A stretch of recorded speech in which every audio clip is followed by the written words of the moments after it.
ज़रूरी है सबको पता है, पढ़ना ज़रूरी है सबको पता है, पढ़ने से सिलेक्शन होगा ये भी सबको पता है।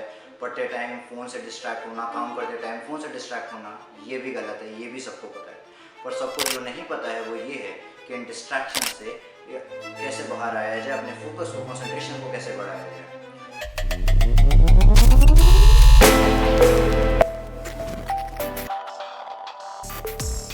तो आज जब आप ये लोग वीडियो देख के जा रहे होंगे तो आपके पास ये 3 टिप्स होंगी जिनको अगर अपने रियल लाइफ में अप्लाई करा तो आप अपना कंसंट्रेशन बढ़ा पाएंगे, अपने आप को थोड़ा और ज़्यादा फोकस महसूस करेंगे।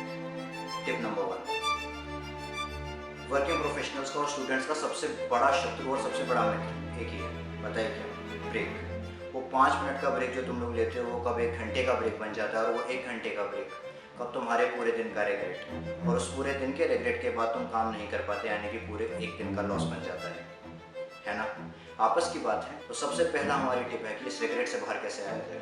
इस रिग्रेट से बाहर आने का एक बहुत छोटा सा सॉल्यूशन है, वो तुम कर सकते हो, मैं जानता हूँ तुम कर सकते हो। उत्कर्ष, सॉल्यूशन क्या है ये बताओ। सॉल्यूशन सुनो।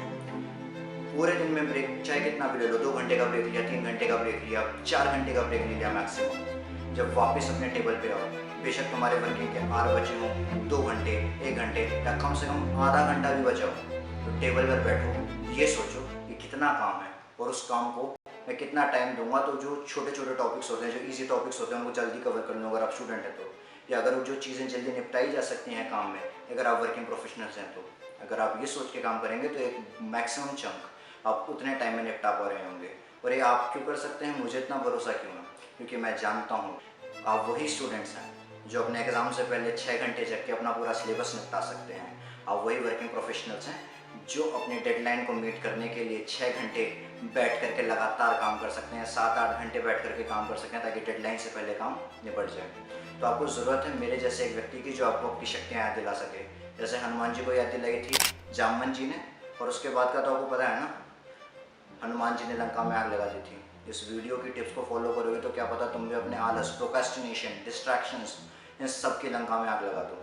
दूसरी टिप, जब तुमने अपनी काम को देख लिया, अपने टास्क को देख लिया, टाइम को देख लिया, इसके बाद एक डेडलाइन निर्धारित करो। डेडलाइन निर्धारित करने का क्या फ़ायदा भैया?